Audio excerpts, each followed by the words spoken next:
Esta es una producción hi-fi de su carnal brother, mejor conocido como el hijo único del Sargento Pimienta y de Alicia en el País de las Maravillas, el gran hermano de los videoeventos, Joel Gustavo, para Norama Oldies and News Music, en su formato video.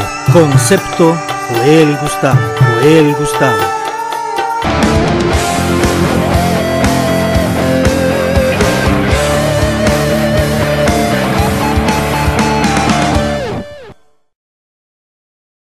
Tocaremos para ustedes en el bardo, que es ese momento en el que estamos transitoriamente entre una vida y otra.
Muy bien, amigos, pues estamos aquí con dos músicos bastante interesantes de la escena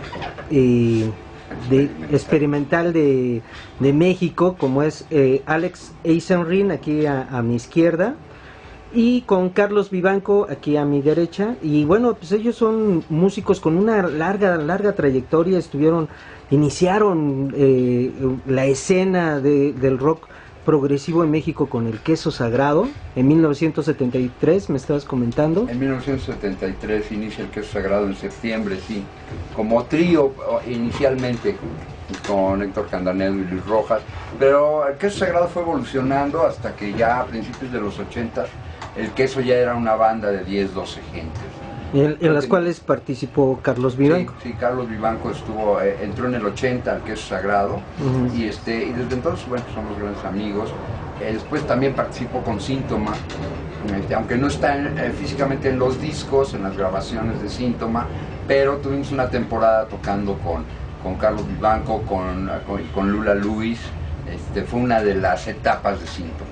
Ajá, que estas agrupaciones que son antecesoras a ¿qué? Como México no hay dos, o Decibel en un momento dado, tuvieron la la mala fortuna de no tener registros, ¿no? Bueno, pero de que no hubo la grabación, ¿no? Así que pero eso es síntomas sí hubo, claro. Pero eso, en los 80, ¿no? Estás hablando de los 70. No, es muy fácil de entender. Veníamos del Festival de Avándaro, veníamos de las represiones del 68 y 71, y entonces se cerraron los espacios para los jóvenes de manera por instrucción política, y ni los medios, ni las compañías grabadoras, ni la tele, ni el radio, ni lugares para tocar. Se cerraron los cafés cantantes. Vaya, todo eso endureció la labor del músico, ¿no? La hizo más difícil, pero a la vez también nos hizo como salmones más fuertes, porque teníamos que luchar contra la corriente, y por eso es que no hubo grabaciones, no solo de estos tres grupos que mencionas, como México, Decibel, El Queso. Hubo otros como Kroll, Voltarepet, y sobre todo porque estábamos más en el underground, pero aún grupos más rock and rolleros que tocaban rhythm and blues y todo, tampoco tenían mucho acceso de repente a poder grabar, ¿no? Fueron muy pocos los que en los 70s pudieron grabar algo. Ajá, y que además que tuvieran una consistencia en su propuesta, ¿no? Porque, por ejemplo, Nahual empezó como muy fuerte y de repente como que se fue diluyendo, ¿no? El Tri como que resistió, como que pasó por buenos momentos, pero tampoco tiene como que el gran disco, ¿no? En los 70 su gran grabación ya es cuando se sale Alejandro Lora y hace esto de la canción, de la triste canción, ¿no? Que es el despegue se puede decir, sí, ¿no? Pero sí, como dices, un aguante tremendo del Tri, de Alejandro Lora y el Tri. Y de muchos otros músicos, pero el 70 fue el aguante, ¿no? O grupos muy raros como la Revolución de Emiliano Zapata, ¿no? Que empieza haciendo rock and roll, que logra tener un éxito internacional y que cambia a música grupera y luego se desaparece, ¿no? De la escena, ¿no? Y como que cada grupo trataba de establecer sus propias estrategias para sobrevivir, ¿no? El ejemplo que tú pones de la Revolución, pues era una estrategia de tratar de comercializar un poco la música para subsistir y sobrevivir como músicos, ¿no? Ajá. El caso de nosotros, del Queso y de Decibel, pues fue al revés. En realidad nosotros más bien nunca cambiamos el estilo, nunca quisimos ser más comerciales. Más bien las salidas que encontrábamos nosotros en los 70, aparte de tocar en los hoyos funkies, donde tocaban también los grupos de rhythm and blues, Ajá. Fue tratar de tocar en museos, en librerías, en otro tipo de ámbitos. Y de hecho el Queso Sagrado estuvo musicalizando obras de teatro de Abramo Seransky durante varios años, y eran maneras en que nosotros como músicos podíamos sobrevivir, subsistir y resistir esta cerrazón que hubo en los años 70, hasta que finalmente a principios de los 80 con las grabaciones de Síntoma es que siento que empezamos a romper esas barreras de empezar a producirnos nosotros mismos, porque ya que nadie quería grabar los discos de los grupos mexicanos de rock, pues nosotros empezamos a hacer nuestros propios discos, y cundió el ejemplo de Síntoma hacia muchos otros grupos, todo principios de los 80, y empezaron a grabar Iconoclasta, Flucht, Nobilis Factum, y una serie de grupos, casi todos de rock progresivo. High Fidelity Orchestra, La Caja de Pandora. Exacto. Entonces, esa idea de la producción independiente creo que fue básica para romper la gran barrera y empezar a grabar la música, porque... Y en eso sí fue un factor importante, Síntoma. Sí, como el Capitán Pijama en un momento dado, ¿no? Sí, por supuesto. Bueno, el Capitán al revés, el Capitán nunca pudo grabar un disco. El único disco que existe del Capitán fue producido en Ucrania, pero aquí en México nunca pudo grabar un disco. Okay. Lo cual es una lástima, porque siempre tuvo unas ideas súper revolucionarias, súper bonitas, y también era de esos adelantados a su época, ¿no? Tal vez eso tiene que ver un poco, ¿no? El estar un poco adelantado a tu época siempre te dificulta un poco más las cosas, pero a la vez eso te va generando y te va creando una especie de historia o prestigio que finalmente a la larga pues nos estamos dando cuenta de que es muy valioso y de que qué importante fue que lo hiciéramos de esa manera. Y tú tienes un video bastante interesante en tu canal, ¿no? De YouTube. Sí. De una entrevista donde está Walter Schmidt de Decibel con ustedes. Bueno, él también hizo la revista Sonido y están entrevistando, tú estás contestando más o menos en serio y el Capitán saca una onda de Salvador Dalí, de la paranoia y o sea, una onda surrealista, ¿no? Entre Buñuel y Salvador Dalí, que de lo más rico y gustoso, ¿no? Que iban a secuestrar a Angélica Vale, ¿no? A Angeliquita Vale, y que iban a pedir, ¿qué? 1,000 pesos o 3,000 pesos, una cantidad así, y daban la dirección para que... Sí, bueno, el Capitán siempre tuvo eso, o sea, aparte de ser músico, en realidad el Capitán lo que más fuerte tenía era su vena literaria, y como literato siempre ha escrito cosas así, como tú dices, muy surrealistas, muy dadaístas, ¿no? Y provocadoras, ¿no? Y provocadoras. Famoso el texto que hizo para Interview, ¿no? Donde hablaba de los punks, pero que no hablaba nada de los punks, pero era más provocación que nada, ¿no? Y con mucho sentido del humor, un sentido del humor muy ácido, y como eso hay muchos ejemplos del Capitán, ¿no? Ácido, agudo y volátil, ¿no? Porque cambiaba rápido de un punto al otro, ¿no? Yo siento que esa volatilidad es precisamente la que no le permitió grabar discos, porque grabar un disco, y sobre todo en México, requiere mucha paciencia y consistencia para que un proyecto finalmente, después de meses y meses de estarlo trabajando, puedas concretarlo en un disco. Y como es tu caso, ¿no? Como es el caso, sí, y era el caso incluso cuando yo tocaba con él, cuando estaba con el Capitán en el Escuadrón del Ritmo, yo ya estaba grabando los discos de Síntoma, y de hecho íbamos a hacer un disco del Escuadrón del Ritmo.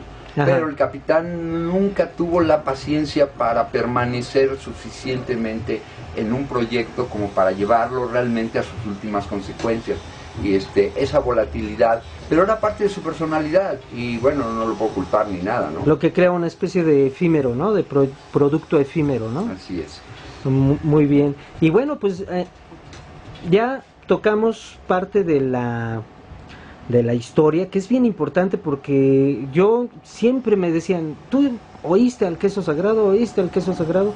Pues apenitas y oí algo de Avándaro, apenitas me acuerdo de algo. Yo la verdad me gusta el rock, pero no fui tan de chamaco, no estuve tan metido en el rock, y me he ido documentando poco a poco, he ido consiguiendo mis cosas, y tenerlos enfrente pues ya es para mí un gran logro, y sobre todo demostrarlo en el canal de Neorama, porque es importante para mí como mexicano que se dé a conocer la música que se ha hecho, no en el sentido de lo mexicano, puede ser contra mexicano el sentido de la música.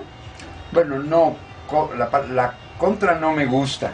Ajá. Primero, no me gusta para nada en la vida la contra. Ajá. También creo que la tendencia siempre debe ser a favor. Pero ok, tu pregunta va hacia si es mexicano o contra mexicano. Yo creo que es mexicano. Obviamente que recuerda que venimos de la segunda mitad del siglo XX, y que el siglo XX es el siglo de las comunicaciones, de las telecomunicaciones y de inventos tales como la radio, la televisión, el cine, el internet. Entonces, más bien formamos parte de una generación que ya se ha globalizado desde los años 60, 70, Ajá. donde la cultura ha dejado de ser localista, ¿sí? De, por ejemplo, música que se tocaba solo en Berlín, o Ajá. solo en Londres, o solo en el Mississippi, para empezar a formar una cultura humana, una aldea global.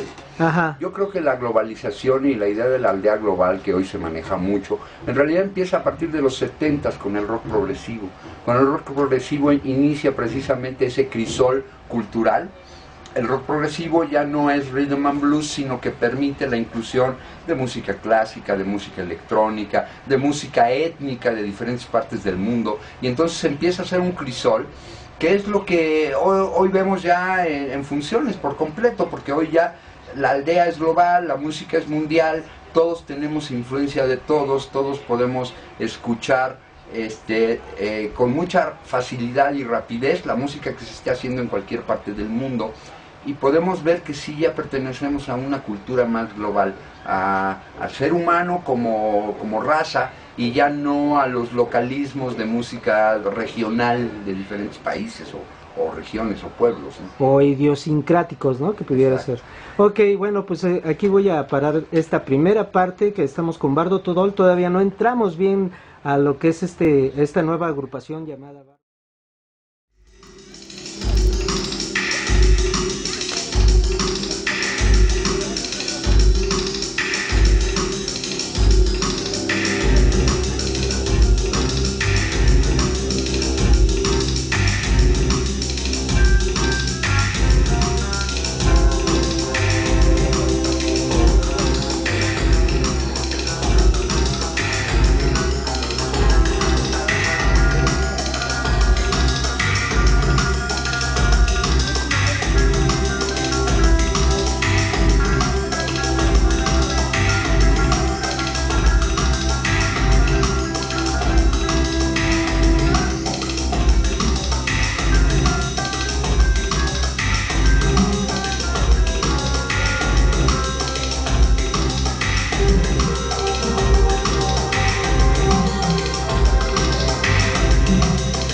Muy bien, amigos, pues continuamos aquí con nuestros amigos Alex Eisenring y Carlos Vivanco, que ellos tienen esta agrupación llamada Bardo Todol. Bueno, actualmente también forman parte del grupo de Decibel, y en otros, antes de la muerte lamentable del Capitán Pijama, habían estado con Como México No Hay Dos, ¿no? Con una nueva... Fue una presentación única que se hizo en el Museo del Chopo en el año 2013, para recordar a Como México No Hay Dos. La verdad, hay que ser sinceros, el Como México No Hay Dos original era muy diferente, muy distinto a lo que sucedió en el 2013, pero era una manera de recordar el grupo Como México No Hay Dos y de tocar con Jesús Bojalil, ¿verdad? Sí, por ahí en YouTube, en el canal de Rigoberto, tiene un video de esa presentación bastante sui generis de como de 20 minutos, si no mal recuerdo, en donde salen con cámaras, con máscaras, ¿no? Con un montón de máscaras. Sí, Walter y Charlie traen máscara.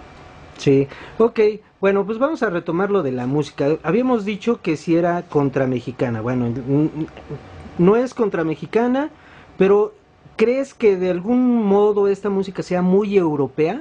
Sea el filtro más europeo que se pueda dar en la música moderna de México. Pues es mundial, más que europeo. Pues, mira, sí habría que aceptar que había mucha influencia europea en esos momentos, en los 70s, hacia nosotros, de todo el movimiento de rock progresivo y rock en oposición que estaba haciendo en Europa, pero nuestras influencias ya venían de muchos lados. O sea, yo debo aceptar la influencia del Mississippi en cuanto al blues primigenio del Delta, que yo creo que es uno de los grandes orígenes de todo lo que es el rock and roll y el rhythm and blues y el jazz del siglo XX.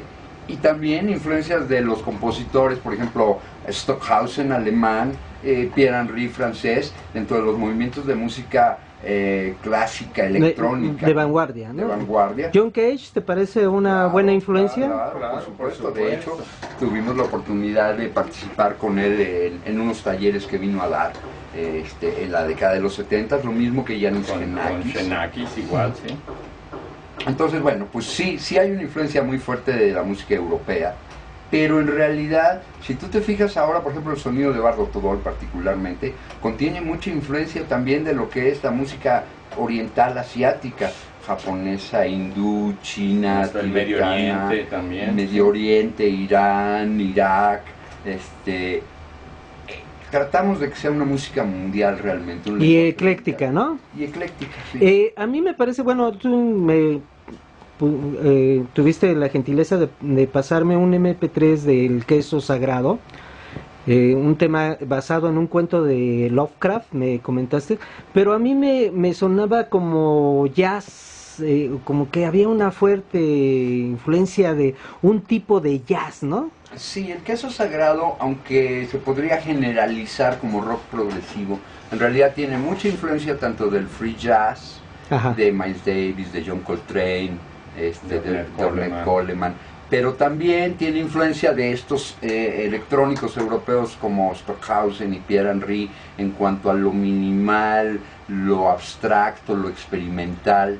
Y sí, mucha influencia del rock progresivo europeo, en el cual también veías pasajes de jazz, pero el jazz ya utilizado como un elemento más dentro de un contexto más amplio, era lo que te decía, un contexto que empezaba a abrir sus fronteras, un crisol que empezaba a abrirse al jazz, a la música clásica. Es muy notorio, por ejemplo, los grupos, sobre todo italianos, como su influencia en el rock progresivo es de mucho música clásica, o Keith Emerson también, ¿no? ajá. Pero lo que permitió el rock progresivo fue la permisibilidad. Se permitía entonces utilizar influencias de cualquier parte del mundo para crear música, y influencias del pasado y del futuro, porque ya la música electrónica de alguna manera pues, era como un futurismo en ese momento. Pero yo diría que el Queso Sagrado sí era progresivo, pero era experimental, pero era jazz, pero estaba buscando cosas. Ya está Río. Ya está Río. Ah, muy bien, muy bien. Y este tipo de música tiene definiciones artísticas bastante interesantes, que en un momento dado pueden ser extremistas para los que no están acostumbrados a este tipo de música, pero que son muy ricas ya cuando ya está el oído más acostumbrado, ¿no? Ya más, bueno, y que también uno ve, se ilustra un poquito más en este tipo de cosas. Mi pregunta ¿es una música intelectual? Bueno, empieza siendo intelectual, de alguna manera creo que el rock progresivo... Por el sí tipo, tiene porque es mucho un eso. concepto, es intelectual Sí, porque sin se maneja un embargo, concepto. en lo personal yo creo que lo que hemos tratado de elaborar ya a través de los años es no solo la fusión de las culturas mundiales, musicales, sino hay una cuestión especial que es acerca de si la música puede ser para el cuerpo, bailable, o si puede ser para la mente, pensable, o si puede ser para el espíritu, Fluida, meditable. Okay. Entonces, creo que sí hemos ido avanzando en cada vez tratar de lograr una música más integral, una música que sí te ponga a pensar, pero que también en algún momento te ponga a bailar y que en algún momento te pueda meter en un trance meditativo, espiritual. Yo creo que así podremos lograr la música total, con influencias de todo el mundo y con estas tres características que aprovechan toda la integridad del ser humano, no solo su cuerpo, no solo su mente, sino también esa parte espiritual que también está ahí presente, esa luz que siempre está presente. Ah, muy bien, muy bien. Ok, y en esta cuestión de la música que estábamos hablando, nos saltamos de los 80s y de los 90s hasta el 2012, 2013. 2010. 2010 para Decibel, 2013 para Bardo Todol. Sí. 2013 para Bardo Todol. Bardo Todol, sí. ¿Cómo surge la idea de Bardo Todol? ¿Surge precisamente porque se integran al concepto de Decibel? No, surge porque yo regreso a México y Alex y yo ya teníamos ganas de tocar juntos. De hecho ya habíamos hecho otras cosas juntos, por supuesto. Y en cuestión de un mes, en un solo mes, componemos un montonal de piezas juntos. Y al mes ya teníamos propuesta para sacar una de esas piezas en una compilación muy importante internacional. Y pues dimos el primer concierto en agosto 4 en el Museo del Chopo. Ajá. Puedes ver los videos por ahí en YouTube. Claro. Y ahí nace Bardo Todol realmente. Ah, muy bien. El nombre, el concepto que están manejando, que es muy rico, está como muy nutrido. Me estabas comentando que hay muchas cuestiones hindú. No es raga rock, ¿se puede decir ecléctica raga o cómo? Híjole. Es más bien mántrico más que raga. Ándale, mántrico, psicodélico. Exacto. O sea, por un lado reminiscencias y del rock electrónico. Muy electrónico. Demasiado electrónico, Muy ¿no? Electrónico moderno, Ajá. Sí. pero esa psicodelia de los 60s y 70s está presente también con las guitarras. Ajá. Exacto. Y como dice Carlos, lo mántrico creo que es lo principal, ¿no? Que era de lo que te hablaba ahorita, de esa música que logra meterte en un trance espiritual, pero que a la vez también te permite bailar y que a la vez también te permite pensar, música mucho más integral en ese sentido, para el cuerpo, para la mente y para el alma. Sí, mántrico sí me parece que es una buena palabra, una buena definición, Sí. porque es una música muy fluida, te permite estar integrado, ¿no? Como comentabas. A mí me surge una inquietud, no espero no ser muy pasado de lanza, pero en la cuestión esta psicodélica, que sí lo alcanzo a identificar con la guitarra, como decías, ¿podría ser como post-psicodélico? ¿Cómo qué? Como post-psicodélico, porque psicodélico no es total, no hay esa venia total, sino que se toma y se renueva, se pone como un ingrediente interesante, ¿no? Por el sonido. Es un ingrediente, sí. Pero eso sería como Post-psicodelia. Híjole, bueno, pues eso ya con ganas de darle definiciones, como es, porque existe lo que hoy llaman el post-rock, ¿no? Ajá, ajá. Sí, y esto podría ser, sí, O post-psicodelia. podría ser nubo psicodélico. Nubo psicodélico. Ajá, En exacto. lugar de post, nubo. Nomás me por gusta Sí, más, porque el post siempre va para atrás y yo voy para adelante. Así es que lo que hay atrás, Ya, punto y aparte, punto y aparte, ajá. nubo. Sí, pero eso es ya con Exacto. ganas de ponerle nombres. Ajá. Entonces, Sí, claro. Afortunadamente nosotros como músicos como que no nos preocupamos tanto por eso, por el nombre. Y gracias a Dios, ¿no? Que sí, afortunadamente. Nada de etiquetas ni nada de eso. No, sabemos que las hay y que las va a haber, pero en realidad no nos preocupamos, sino más bien por fluir emocionalmente y decir lo que queremos decir emotivamente, ¿no? Porque al final de cuentas también hay una propuesta de ustedes, una provocación en esto, ¿no? No sé, si les provoca algo, sí la hay, si no, pues no la hay. Pero ustedes así que digan, vamos a hacer esto para provocar algo. No tiene tanto ese sentido de provocación cultural que puede tener, por ejemplo, el punk o diferentes tendencias que sí tienden a ser muy provocativas. Esto no creo que tengamos nosotros esa idea, más bien nuestra idea es transmitir emociones y sí tratar de envolver al escucha en una serie de emociones y de sensaciones que sean placenteras y que sean que te eleven de alguna manera en tu manera de sentir la vida, ¿no? Esa es un poco la idea, más que provocar. No dudo que en algún momento pueda resultar provocativo para alguien, ¿no? Sobre todo, como tú decías hace rato, habrá oídos no muy acostumbrados que sí les suene provocativo, pero ahora, no es lo mismo que les provoque, porque sí, igual sí queremos que les provoque placer, más no queremos provocar conflictivamente. Ni siquiera el rechazo, ¿no? No esperan el rechazo. No. Hay una cuestión de seducción en esto, en este tipo de música, y hay una también como lo lúdico que podría llevar a incluso como a la travesura de ustedes dos tocando música. Pues podría ser, pero no está planeado así nada. No se planeó en ningún momento dado. O sea, eso puede ser una interpretación mía. Aunque es correcta tu interpretación en el sentido de que lo que tocamos en vivo es totalmente improvisado y ahí está lo lúdico.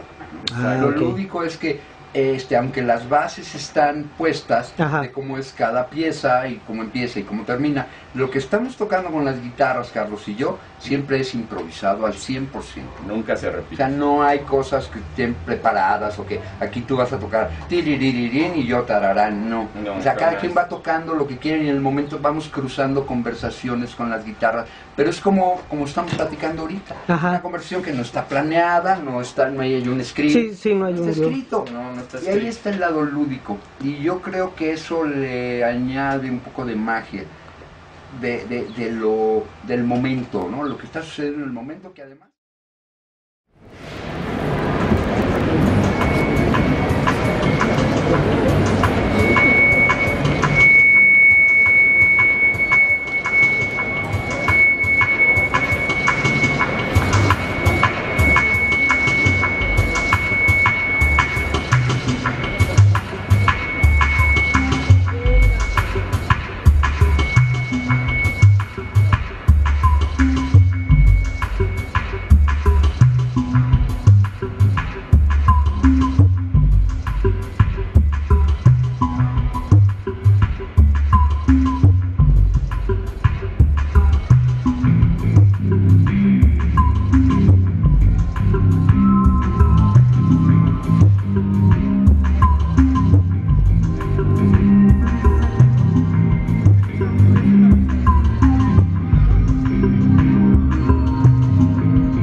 Muchísimas gracias, muy buenas noches.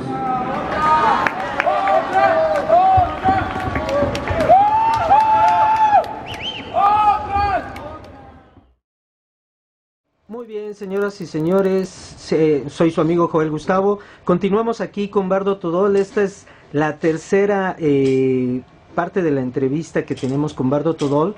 Y bueno, pues es la última por el momento de esta entrevista en que tenemos a nuestros buenos amigos Alex Eisenring y Carlos Vivanco. Entonces estábamos comentando acerca de Bardo Todol, de esta circunstancia que ustedes empezaron a manejar. Estábamos hablando de la música que tiene, sin ser New Age, sin ser rock folclórico, progresivo, es una música experimental, es una música con tendencias al ambient, ¿no? De gente como Tangerine Dream, y habías mencionado otro grupo, Gong, por supuesto. Ajá. Gong es francés, ¿no? Gong, bueno, en realidad el fundador de Gong es australiano, es el David Allen, quien acaba de morir la semana pasada. Ajá. David Allen, que de alguna manera es como el gran fundador de todo el rock progresivo mundial, porque él es el que llega desde Francia como poeta francés, que en realidad, te digo, no es francés, es australiano, pero él estuvo viviendo en París en la época de los movimientos del 68, haciendo poesía, beat. Y él llega a Inglaterra y ahí conoce a un jovencito Robert Wyatt y de alguna manera fundan el Soft Machine con Kevin Ayers y con Mick Ratledge. Pero es de alguna manera ahí como estos jovencitos aprenden la locura que ya traía David Allen, y de ahí surge todo el movimiento Canterbury, y de ahí estamos hablando de mediados de los 60s, a finales de los 60s. Sí. Y de ahí surge todo el movimiento de rock progresivo inglés, ¿no? Ajá. A partir de David Allen. Entonces David Allen después está tocando con Soft Machine y hacen una gira a Francia, pero al regreso hacia Inglaterra ya no dejan entrar las autoridades migratorias a David Allen a Inglaterra y se queda en Francia. Entonces funda Gong en Francia con algunos músicos franceses, pero en realidad después finalmente ya la época fuerte de Gong ocurre en Inglaterra con músicos ingleses, franceses y él mismo, que es australiano, ¿no? Ajá, ajá. Ah, muy bien. El baterista Pierre Morlaine pues era francés, de Alsacia. El guitarrista Steve Hillash era inglés. Entonces sí es una banda como internacional, aunque francesa, inglesa, digamos. Sí, sí, sí. Y bueno, ustedes están manejando una búsqueda de sonidos, pero su música es muy moderna, muy atractiva, y hay una filosofía de música como con luz, con energía, que esto se ve en los títulos, ¿no? Son títulos que tienen que ver con lo hindú, hindús, budistas, alquimia y egipcio, sí, esoterismo en general. Y pero dices que no es New Age, no. ¿O no te gusta la etiqueta del New Age? No me gusta la etiqueta del New Age. Espero que esa no sea la correcta. Obviamente yo no soy crítico y por lo tanto no soy el responsable de las etiquetas. Ajá. Lo cual también me libera mucho de la responsabilidad de etiquetar lo que hago. Que allí sí vendría una primera provocación interesante en definición, ¿no? Puede ser, sí. Sin embargo, aparte de lo que decías de influencias como Gong o Tangerine Dream o muchos otros como Stockhausen y Thierry Henry y muchas cosas del siglo XX, también vienen influencias muy importantes de algunos de los artistas contemporáneos de música electrónica, como Aphex Twin, por supuesto, como Shackleton, como Flaco, como muchas cosas que están sucediendo hoy en día. Ajá. Y que eso complementa, creo yo, porque nosotros tenemos más de 40 años como músicos y eso hace que tengamos una base de ideas y de influencias que vienen desde antes de que naciéramos hasta el momento de hoy. Entonces el poder hacer en un crisol todas esas ideas y poderlas conceptualizar en una música nueva es lo que hace de alguna manera lo que estamos haciendo con Bardo Todol.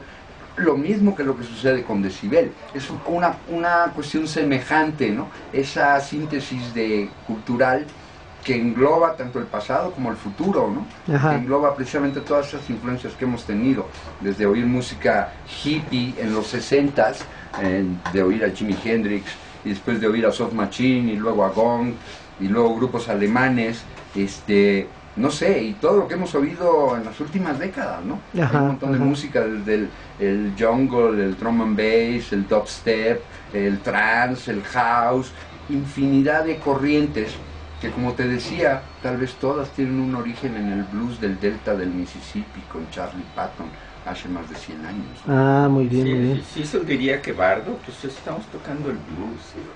En un momento Sí, dado. se diría, esto es el blues. Bueno, porque ustedes están como los bluesistas muy metidos con su música, estabas diciendo una charla, comentaste en el otro video una charla, pero es como un diálogo humano y musical, ¿no? Porque ustedes están dialogando con su instrumento y su instrumento saca un diálogo tremendo, ¿no? Pues sí, claro, sí. Hablábamos de que improvisamos en vivo, pero finalmente hemos llegado a eso gracias a los 40 años que llevamos tocando. Eso ya nos da la posibilidad de poder platicar y charlar e improvisar en vivo con esa soltura, porque a lo mejor esa soltura no la teníamos hace 30 o 40 años, ¿no? Claro, claro. Estábamos más limitados técnicamente. Entonces, actualmente por eso es que tenemos esa posibilidad de charlar tan libremente, tan a gusto, ya no nos preocupamos tanto por la cuestión técnica, sino por hablar a través de nuestros instrumentos lo que nuestros sentimientos en ese momento están sintiendo. Muy bien. Dos inquietudes instantáneas, se podría decir. ¿Qué significa Bardo Todol? Y si ustedes aprendieron música, digamos, en la Nacional de Música o en dónde. No, somos antiescuela, tanto Alex como yo nunca fuimos a la escuela. Sin embargo, tanto Alex como yo hemos dado clases en escuelas. Sí, somos de naturaleza autodidacta. Sí. Yo sí intenté estudiar en alguna escuela de música, pero realmente muy pronto me salí.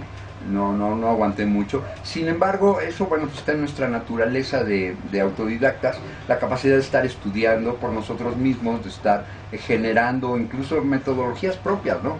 No solo para tocar el instrumento, sino yo en lo particular, por ejemplo, he generado metodologías para grabar y producir discos, para muchas cosas. Y la presentación de la música en vivo, ¿no? Me parece que ese es un fuerte muy importante tuyo, ¿no?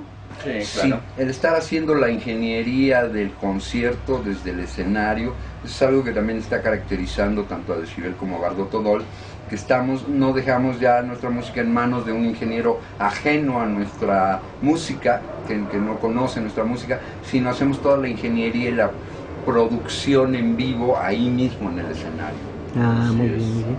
Y Bardo Todol, ¿el nombre de dónde surge? Bueno, ¿qué significa? El libro tibetano de los muertos, que es uno de los libros más sagrados que tienen los tibetanos, y que se llama el libro de los muertos, y Bardo Todol, ese es el nombre. Ah, libro de los muertos. Sí. Libro de los muertos, Bardo Todol. Ah, muy Bardo bien. Todol.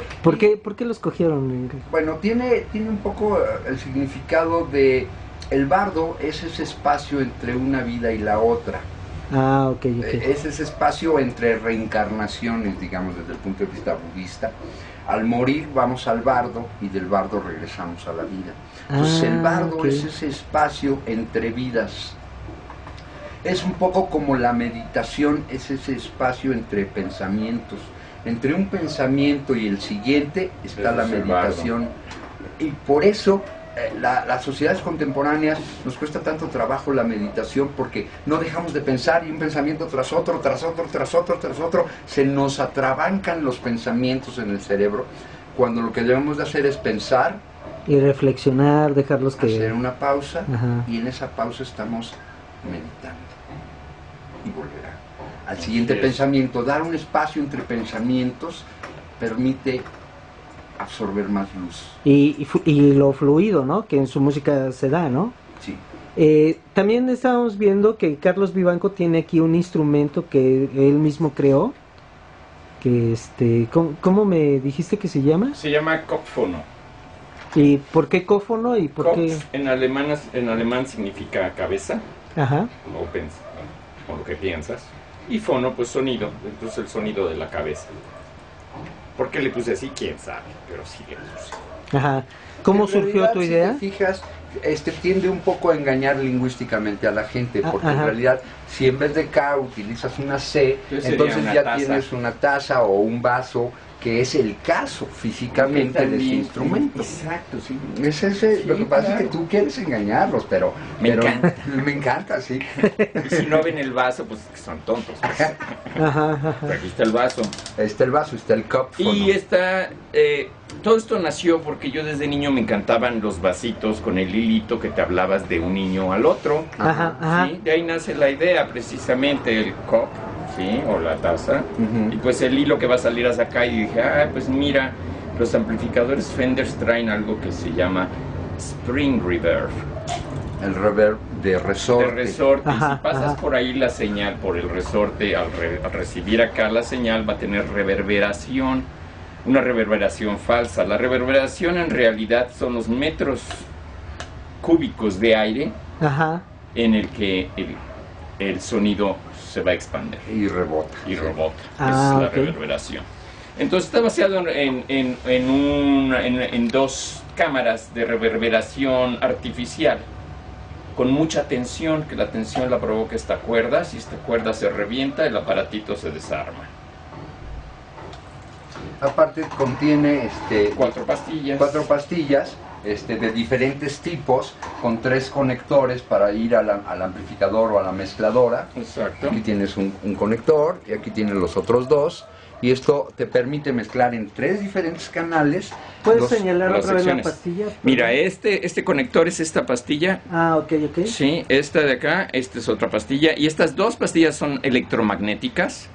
Para que se puedan para que para que se pueda oír este resorte, el de adentro y la cuerda. Ahora, aparte está el piezo. Aparte hay 2 piezos, uno aquí abajo y otro acá en esta cavidad. Cavidad. Entonces tiene 2 piezos que van a este conector. Los 2 piezos. Y las 2 electromagnéticas van a estos 2 conectores. Muy bien. Por lo que puedes ecualizar y puedes obtener pues el sonido adecuado. Muy bien. Y estos originalmente los hacía con basura, 100%, eran reciclados, pero llegué a México y la basura es líquida o ya no usable. Aquí la basura sí es basura. La basura de la ciudad de Nueva York, te encuentras unas cosas maravillosas. Entonces yo me encontraba todas las partes que necesitaba en un copfono, me las encontraba en la basura. Muy bien. Sí, ahora ya no, ahora ya esto pues ya lo tengo que ir a comprar el vasito y comprar esto y aquello.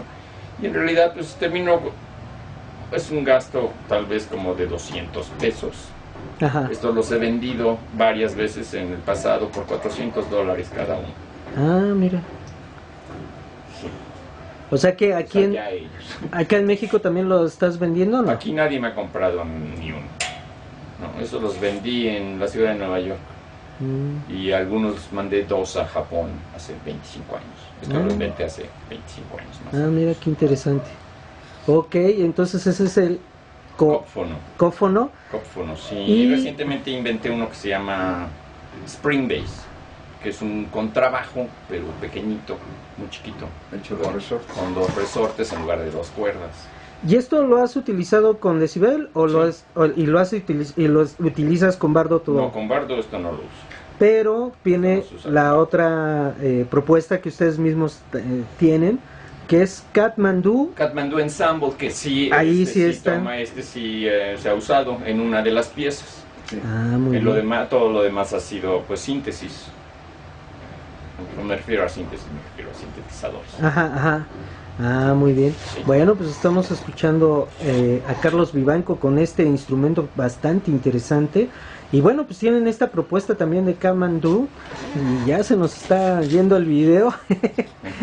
Que eso es lo que lo mata a uno. Pero qué interesante y qué padre de ver, no nada más que ustedes hicieron historia en los 70s, en los 80s, en los 90s. Y en la primera década del milenio, ahorita ya vamos en la segunda, estamos a la mitad de la segunda, y ustedes siguen vigentes con muchas inquietudes y con todas estas propuestas. Algo con lo que quisieran terminar esta entrevista. Bueno, por un lado, pues recomendar muchísimo el álbum nuevo de Decibel, en el cual los 2 participamos y que acaba de salir a la venta y que y que bueno, pues es una maravilla, realmente estamos súper contentos y orgullosos de él. Otra que yo quisiera agregar es que ya pronto saldrá la reedición japonesa de Síntoma, que también ya hice la remasterización el mes pasado y que lo esperamos como para mayo, que esté llegando aquí a México en versión CD y vinilo. Ah, perfecto. En cuanto a Bardo Todol, pues el disco está terminado ya hace meses y esperamos ya la pronta salida también del álbum completo. Jesús Jalil, el Capitán Pijama. Así que este concierto está dedicado también a la memoria de este gran músico, literato y amigo. Y ahora vamos a estrenar una pieza que será para el segundo álbum de Bardo Todol, que se llama Lotus Lounge. Yeah.